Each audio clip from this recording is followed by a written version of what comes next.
Hello friends, मैं आपका दोस्त रितेश अपने एमपीपीएससी नोट्स इन हिंदी चैनल में आप सभी का स्वागत करता हूं। तो फ्रेंड्स, आज के वीडियो में हम डिस्कस करने वाले हैं एमपीपीएससी मेंस के जो है एक सेकंड पेपर जो है उसी का समाजशास्त्र से रिलेटेड एक पेपर है, जिसके यूनिट 3 में एक टॉपिक आपने देखा होगा कि नगर नियोजन की अवधारणा, नगर नियोजन को प्रभावित करने वाले कारक और भारत में नगरीय प्रबंधन की जो समस्याएं, ये टॉपिक है। इसी के बारे में हम इस वीडियो में डिस्कस करने वाले हैं डिटेल में कि जो नगर नियोजन की अवधारणा क्या है, यानी कि नगर नियोजन क्या है। तो चलते हैं सीधे वीडियो की ओर, देखते हैं कि सीधे नगर नियोजन के बारे में। तो सबसे पहले देखते हैं नगर नियोजन की अवधारणा। नगर नियोजन की अवधारणा क्या है? तो नगर नियोजन का मतलब है शहरी इलाकों को योजनाबद्ध तरीके से बसाना और उनका विकास करना। यह एक तकनीकी और राजनीतिक प्रक्रिया है। नगर नियोजन का मकसद शहरी इलाकों में रहने वाले लोगों के जीवन स्तर को बेहतर बनाना होता है। इसके लिए भूमि का कुशल इस्तेमाल करना, बुनियादी ढांचे का विकास करना, सार्वजनिक सेवाएं देना और पर्यावरण का संरक्षण करना जरूरी होता है।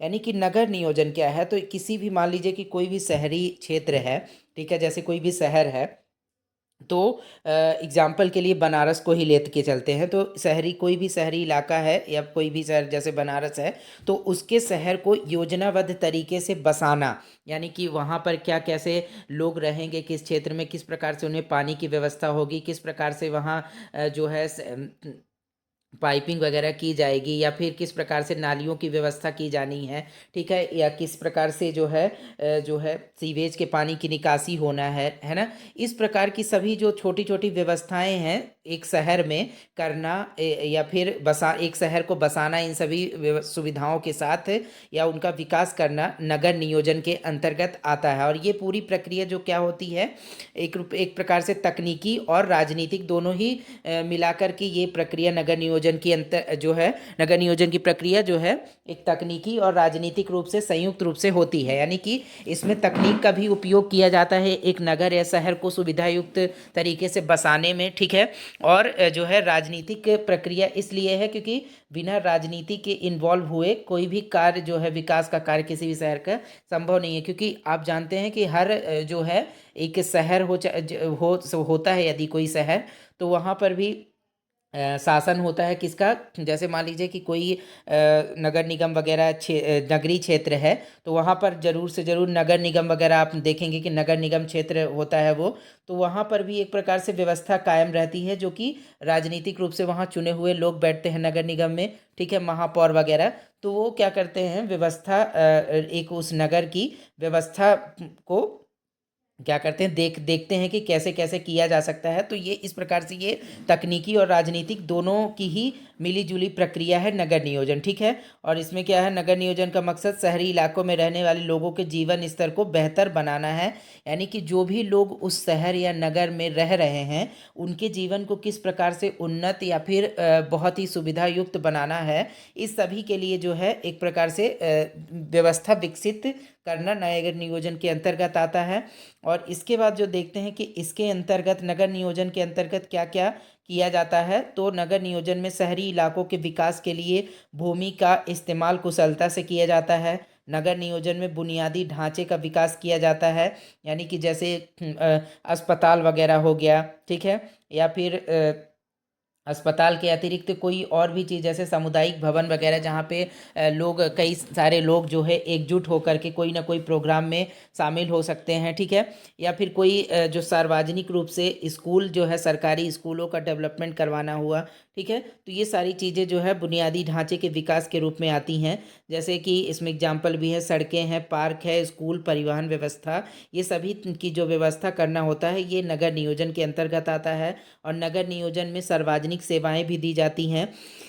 और नगर नियोजन में आगे क्या होता है, पर्यावरण का संरक्षण किया जाता है। अब चूंकि पर्यावरण का संरक्षण नगर नियोजन के अंतर्गत ही आएगा, क्योंकि कोई भी यदि नगरीय क्षेत्र है, तो वहाँ पर जो नगर निगम क्षेत्र चाहे वो हो, तो वहाँ पर क्या होता है कि वहाँ पर जो भी लोग होते हैं नगर निगम वगैरह नगरीय क्षेत्र में, तो वहाँ पर उनकी जिम्मेदारी होती है कि पर्यावरण को भी संरक्षण प्रदान करें, क्योंकि यदि किसी भी नगरीय क्षेत्र में यदि ज़्यादा से ज़्यादा लोग रह रहे हैं तो ज़रूर जो है वहाँ पे पॉसिबल ये है कि हो सकता है कि वे पर्यावरण को भी नुकसान पहुँचा सकते हैं, ठीक है। तो ऐसी स्थिति में पर्यावरण का संरक्षण करना भी नगर नियोजन के अंतर्गत ही आता है। इसके बाद नगर नियोजन में शहरी इलाकों को डिज़ाइन किया जाता है। नगर नियोजन में शहरी इलाकों में आने जाने की सुविधाओं का विकास किया जाता है, ठीक है। और फिर है नगर नियोजन की परिभाषा। नगर नियोजन की परिभाषा यदि कोई भी एग्जाम में पूछा जाता है तो यहाँ पर कुछ विद्वानों के अनुसार परिभाषाएं दी गई हैं। तो थॉमस एडम्स के अनुसार क्या है, तो नगर या टाउन नियोजन का एक विज्ञान, कला और नीतियों का आंदोलन है जिसका संबंध भौतिक वृद्धि को स्वरूप देना और निर्देशित करना है तथा नगरों की ऐसी व्यवस्था करना है जिससे कि उनकी सामाजिक और आर्थिक आवश्यकताओं को जो है समुचित रूप से पूर्ति हो सके। ये जो है परिभाषा किसने दी है नगर नियोजन की, तो थॉमस एडम्स के द्वारा दी गई है। इसके बाद एक अन्य विद्वान के द्वारा दी गई परिभाषा में नगर नियोजन समुदाय की विभिन्न आवश्यकताओं जैसे सामाजिक, सांस्कृतिक, मनोरंजन आदि के अनुसार नगरों के भौतिक विकास का सही निर्देशन करने तथा उसे उचित रूप प्रदान करने का प्रयास करता है। इसके बाद जो तीसरे विद्वान हैं एनपी लेविस जो है, इनके अनुसार नगर नियोजन दूरदृष्टि संबंधी एक प्रयास मात्र है जो नगर तथा वातावरण का एक ऐसा व्यवस्थित और स्थानिक विकास है जिसमें विवेकपूर्ण रीति से स्वास्थ्य, नागरिक आवश्यकताओं और सुविधाओं तथा व्यापारिक और औद्योगिक प्रगति का समुचित ध्यान रखा जाता है, ठीक है। इसके बाद जो है औद्योगिक प्रगति के साथ साथ भारत में नगरों की जनसंख्या में तेजी से वृद्धि होती जा रही है। मिल, फैक्ट्री, कारखाने, बाजार आदि के स्थापित होने से नगरों में अनेक समस्याएं उत्पन्न हो रही हैं जो नगरीय समाज के लिए चुनौती बन गई है, जैसे मकानों की समस्या, गंदी बस्तियां, बढ़ते हुए अपराध और बाल अपराध, नशीले पदार्थों का सेवन, स्वास्थ्य की समस्याएं, मनोरंजन स्थल की कमी, बेरोजगारी, भुखमरी, भिक्षावृत्ति, यातायात की समस्या, दुर्घटना आदि।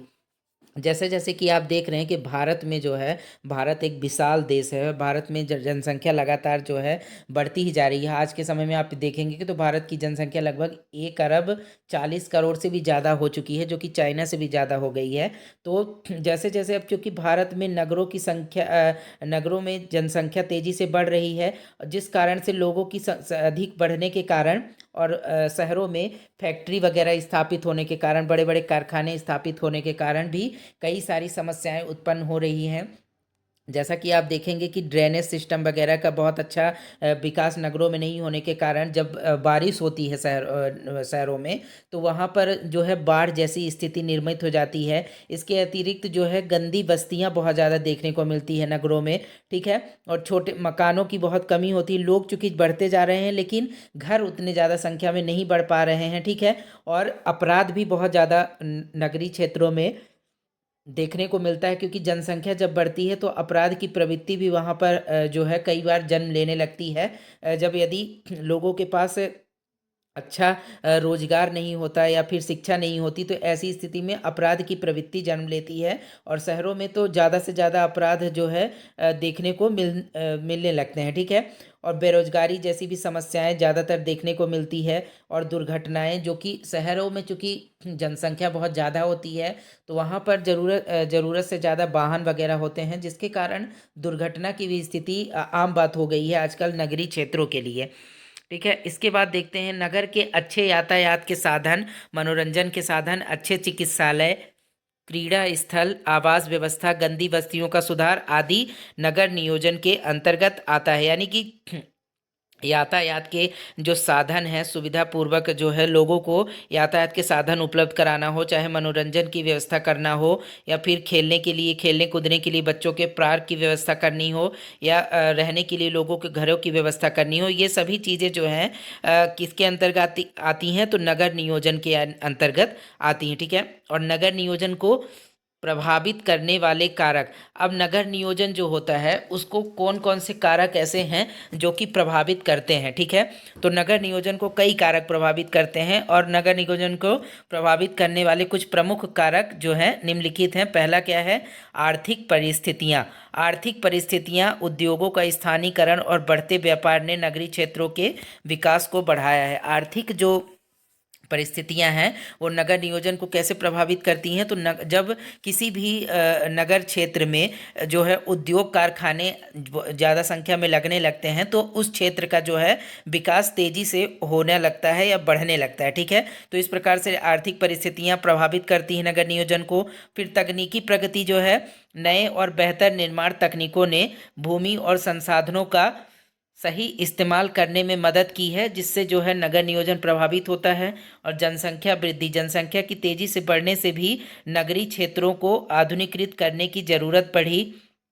इसके अतिरिक्त जो है यातायात नेतृत्व, सड़क, रेल, हवाई और जल यातायात के विकास ने नगरों के बीच संचार को आसान बनाया। यानी कि यातायात की व्यवस्था यदि नगरीय क्षेत्रों में अच्छी रहती है तो वहाँ पर लोग जो है बहुत ही आसानी से एक स्थान से दूसरे स्थान यात्रा करके अपने जो है अपने कार्यों को जो है सही तरीके से और जल्दी से सिद्ध कर पाएंगे, ठीक है।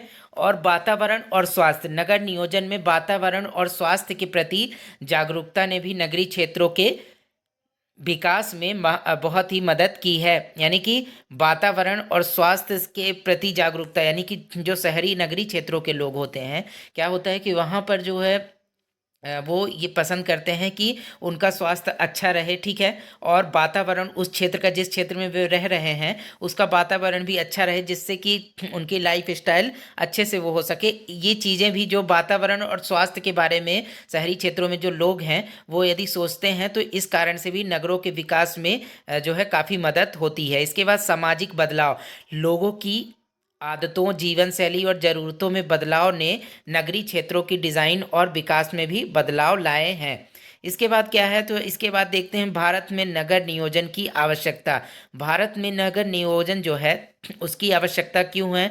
तो इसी को देखते हैं। तो तीव्र गति से औद्योगिक प्रगति के कारण नगरों में उद्योगों का केंद्रीकरण होता जा रहा है, जिसके कारण नगरों में तेजी से जनसंख्या में वृद्धि हो रही है तथा नगरों का स्वरूप बढ़ता जा रहा है, जिसके परिणाम स्वरूप नगरों में गंदी बस्तियों की संख्या बढ़ रही है। अतः यह आवश्यक हो गया है कि नगरों के विकास के लिए नगरों को नगर नियोजन के आधारभूत सिद्धांतों के अनुसार विनियमित किया जाए तथा इस बात का प्रयत्न किया जाए कि गंदी बस्तियों का जन्म ना हो सके। और औद्योगिक विकास के साथ हमारे देश में औद्योगिक नगरों को सुनियोजित ढंग से बसाया जाए। भारत में नगर नियोजन की आवश्यकता निम्नलिखित कारणों से है। कौन कौन से? भूमि की समुचित उपयोग के लिए, नगर के अंतर्गत पड़ी हुई भूमि पर जो नवीन आवासीय खंडों के निर्माण करने के लिए, संचार साधनों के लिए, संचार साधनों के विस्तार एवं नियंत्रण हेतु, नगर की बढ़ती हुई जनसंख्या को रहने हेतु आवास, अच्छे मार्ग, बच्चों के लिए विद्यालय, मनोरंजन हेतु जो है पार्क, सिनेमाघर, अस्पताल आदि की व्यवस्था हेतु नगरों के वर्तमान भौगोलिक स्तरों के आधार पर नगर और प्रदेश की बेरोजगारी और नगर के आर्थिक स्तर को ऊंचा उठाने के लिए औद्योगिक इकाई की स्थापना हेतु, नगर के प्रत्येक भाग में नलों का विस्तार करने के लिए, प्रकाश के लिए बिजली की लाइनों, सीवरों तथा पक्की नालियों के निर्माण हेतु, नगर पालिका सीमा के अंदर एक स्थान से दूसरे स्थान में पहुंचने के लिए यातायात की सुविधाओं उपलब्ध कराने के लिए, नागरिकों का हित तथा उनका जीवन स्तर ऊंचा उठाने के लिए, नागरिकों को स्वस्थ वातावरण प्रदान करने हेतु। यानी कि भारत में यहाँ पर देखा गया है कि चूंकि आप देखेंगे कि भारत में तेजी से नगरों का विकास हो रहा है और नगरों के अंदर ही उद्योगों का भी विकास होता जा रहा है। अब चूंकि जब उद्योग वगैरह बढ़ेंगे तो वहाँ पर लोग काम करने के लिए आएंगे, ठीक है। तो वहाँ उस नगर विशेष की जनसंख्या भी बढ़ना शुरू हो जाएगी, जिसके परिणाम स्वरूप जनसंख्या बढ़ेगी तो कई बार ज़रूरी नहीं कि हर कोई वहाँ पर बड़ा आदमी ही हो उस नगर में। तो कई बार लोग गांव से भी पलायन करके आते हैं नगरों में और जो छोटे छोटे घरों में या फिर गंदी बस्तियों में निवास करने लगते हैं, क्योंकि उनके पास वो सक्षम नहीं होते हैं कि वो बड़े बड़े घर ले सकें या बनवा सकें। तो ऐसी स्थिति में क्या होता है कि नगरों में गंदी बस्तियों की संख्या बढ़ने लगती है, ठीक है। तो ऐसी स्थिति में क्या आवश्यक है कि भारत में नगर नियोजन की आवश्यकता इन्हीं कारणों से है कि जो है अलग अलग प्रकार के कारण दिए गए हैं इसमें कि किस किस कारण से भारत में नगर नियोजन की आवश्यकता है। चाहे वो भूमि को सही उपयोग करना हो, या फिर जो जनसंख्या बढ़ रही जनसंख्या के लिए रहने की व्यवस्था करना हो, या फिर उनके खेलने कूदने या पढ़ने वगैरह की व्यवस्था करना हो, बेरोजगारी को दूर करना हो, या फिर सड़कों वगैरह का या बुनियादी ढांचे का निर्माण करना हो शहर में। तो इन सभी के आवश्यकता है। भारत में नगर नियोजन जो है की आवश्यकता है इन सभी कारणों से। ठीक है, अब हम चलते हैं आगे, देखते हैं नगरीय प्रबंधन संबंधी समस्याएं। यानी कि नगर नियोजन जो किया जाता है तो उसके प्रबंधन में कौन कौन सी प्रबंधन में समस्याएं आती हैं, तो उसको देखते हैं। तो भारत जैसे विशाल जनसंख्या वाले देश में, जिसे अतीत में कई विदेशी आक्रांताओं ने लूटा खसोटा और जो सैकड़ों वर्ष ब्रिटेन के अधीन रहा, वहां इन सब परिणाम ने व्यापक निर्धनता के रूप में सामने आया। स्वतंत्रता के बाद भारत सरकार ने अपनी परिस्थितियों को देखते हुए एवं दृढ़ संकल्प की अवधारणा के साथ देश के विकास पथ की तरफ कदम बढ़ाना शुरू किया। इसी के अंतर्गत नगरीय विकास एवं नगरीय प्रबंध के क्षेत्र में भी जो है कार्य किया जाने लगा, पर नगरीय प्रबंध करने में कई समस्याओं का सामना करना पड़ रहा है, जिससे नगरीय प्रबंध के मार्ग में विघ्न खड़े होते हैं। नगरीय प्रबंध की निम्नलिखित समस्याएं, यानी कि जब नगर नियोजन किया जाता है किसी नगर विशेष को जो है सुदृढ़ या फिर सुचारू तरीके से वहाँ पे सभी प्रकार की व्यवस्थाएं की जाती हैं, तो उसमें भी कई प्रकार की समस्याएं देखने को मिलती है जब नगर नियोजन को डेवलपमेंट करने का प्रयास किया जाता है। तो सबसे पहले देख समस्या तो यही आती है कि जनसंख्या में होती तीव्र वृद्धि, यानी कि किसी भी क्षेत्र विशेष में, अब चूंकि कोई भी एक नगरीय क्षेत्र है तो उसका क्षेत्र तो नहीं बढ़ेगा, लेकिन जब यदि उस क्षेत्र में जनसंख्या वगैरह की तेजी से वृद्धि होती है तो वहाँ पर भी जो भी बुनियादी सुविधाएं वगैरह होती है सरकार देती है, उसकी जो है हमेशा कमी पड़ने लगती, क्योंकि जनसंख्या बढ़ रही है लेकिन बुनियादी सुविधाएं यदि नहीं बढ़ेंगी तो क्या है, ये भी एक प्रकार की समस्या जन्म लेती है। ठीक है, दूसरा है लक्ष्यों एवं साधनों में असंतुलन। नियोजित नगरीय प्रबंध के जिन लक्ष्यों को तय कर उन्हें प्राप्त करने का संकल्प लिया जाता है उसके अनुरूप जो है आवश्यक संसाधनों की यथोचित उपलब्धता नहीं होने से नगरीय प्रबंधन व्यवस्था में बाधा आती है। यानी कि जो लक्ष्य तय किए जाते हैं सरकार के द्वारा या ठीक है व्यवस्था करने के लिए नगरों में, और यदि उसके अनुरूप साधन जो है पर्याप्त नहीं होते हैं तो इससे भी असंतुलन की स्थिति पैदा होती है, और ये नगरीय नियोजन में एक समस्या ही के रूप में जन्म लेती है। ठीक है, और इसके बाद है समुचित पूंजी का अभाव।